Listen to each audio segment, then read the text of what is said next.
Les enfants qui arrivent à nous, étant donné que moi je suis essentiellement au niveau du préscolaire, c'est des enfants qui ont des difficultés au niveau de la prononciation, de la structure des phrases, de l'organisation des idées. De plus en plus, on se rend compte qu'on a des difficultés à jouer en relation avec les autres, qui font beaucoup d'activités en solitaire, même s'il y a le CPE, tout ça.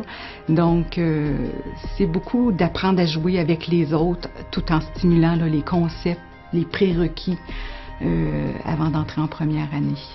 Si on n'intervient pas, c'est sûr que les apprentissages scolaires risquent vraiment d'être compromis, là, dans le sens que, bon, tout ce qui est lecture, écriture, compréhension de lecture, compréhension au niveau des résolutions de problèmes en mathématiques, c'est tous des aspects qui risquent d'être difficiles puis rendre leur cheminement là, vraiment plus ardu. Là.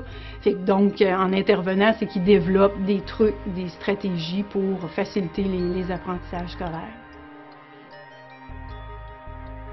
L'aide qu'on leur apporte à la maternelle permet là, de filer, si on veut, là, dans le fonctionnement scolaire sans avoir besoin d'autres interventions.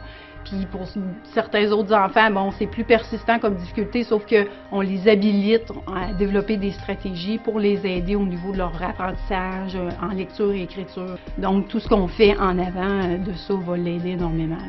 Ça nous permet de faire des observations qui sont intéressantes pour accompagner les parents à mieux connaître leurs enfants, pour ensuite les aider à assumer leur rôle quand vient le temps des leçons et des devoirs quand ils sont en première année. Il y a des progrès quand les gens s'investissent autour. Donc, ça prend l'accompagnement des parents et le plus possible la collaboration avec les enseignantes aussi, là.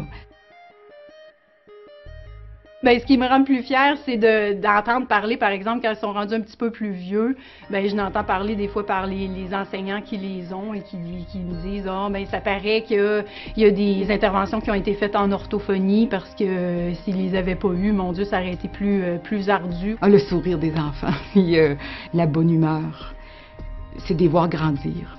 C'est vraiment ça le plus beau, c'est de les prendre puis de les voir grandir, de leur faire comprendre qu'ils ont plein de force en dedans d'eux autres pour les aider à grandir, à bien grandir.